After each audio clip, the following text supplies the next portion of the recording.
दोस्तों, आज हम बात करेंगे ओक आइलैंड के बारे में, जो सदियों से रहस्यों और अजीबोगरीब घटनाओं से घिरा हुआ है। 1795 से ये छोटा सा आइलैंड खजाने के शिकारियों के लिए किसी चुंबक जैसा रहा है। कहानी शुरू होती है दबे हुए खजाने की अफवाहों से। आज हम इस रहस्य की तह तक जाएंगे और ओक आइलैंड का सच जानने की कोशिश करेंगे। 1695 में नौजवान डैनियल मैकगिनिस ने ओक आइलैंड पर एक अजीब सा गड्ढा खोजा। एक पेड़ पर लटके पुराने नाव के टुकड़े से निशान लगा हुआ। यह जगह जमीन से कुछ नरम थी, मानो जानबूझकर खोदी गई हो। यह कोई मामूली गड्ढा नहीं था, यह कुछ और था, सदियों से दबा हुआ। यह एक दरवाजा था जो इतिहास में खोए हुए समय और जगह की तरफ ले जाता था।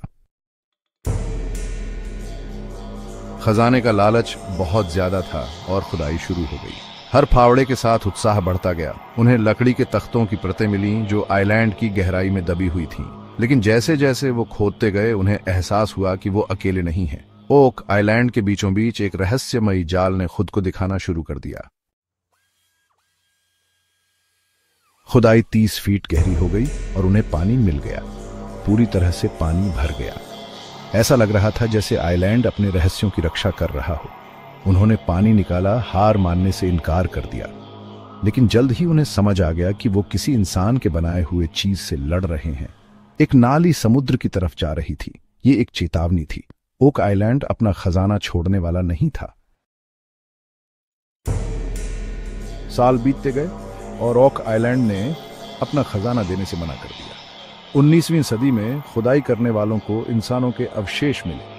क्या ये उन लोगों के अवशेष थे जिन्होंने पहले खजाने की तलाश की थी, या ये किसी और के थे जो बहुत पहले रहते थे, जब ओक आइलैंड के रहस्यों को पहली बार दफनाया गया था? खुदाई करने वालों को लकड़ी के एक टुकड़े पर कुछ निशान मिले। ये बेतरतीब निशान नहीं थे, ये एक कोड था। विद्वानों और कोड तोड़ने वालों ने इन गूढ़ अक्षरों को समझने के लिए बरसों तक मेहनत की। कुछ का मानना था कि ये खजाने की जगह बताते हैं, जबकि दूसरों ने इन्हें एक चेतावनी समझा। खुदाई जारी रही और ओक आइलैंड ने नारियल के रेशे दिखाए। ये खोज अजीब थी क्योंकि नारियल इस इलाके में नहीं होते, तो वो यहां कैसे आए? क्या ये रेशे इस बात का सबूत हैं कि ओक आइलैंड कभी नाविकों, व्यापारियों या समुद्री लुटेरों का अड्डा था? क्या उन्होंने इस आइलैंड को अपने खजाने को छुपाने के लिए इस्तेमाल किया था? हाल के सालों में तकनीक ने नए रास्ते दिखाए हैं।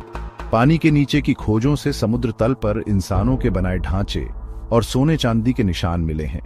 यह पहेली का एक और टुकड़ा है जो हमें इस सवाल से जूझने पर मजबूर करता है कि असल में ओक आइलैंड पर क्या छुपा है। 200 सालों से भी ज्यादा समय से ओक आइलैंड ने लोगों को अपनी तरफ खींचा है। क्या यह खजाना सचमुच है या यह कुछ और है? क्या यह इतिहास का एक पन्ना है, सभ्यताओं की एक झलक, या हो सकता है ओक आइलैंड का असली खजाना खुद रहस्य है, अनजाने के लिए हमारा आकर्षण? ओक आइलैंड का रहस्य बना हुआ है, हमें अनजान का सामना करने के लिए बुलाता है। आप क्या सोचते हैं?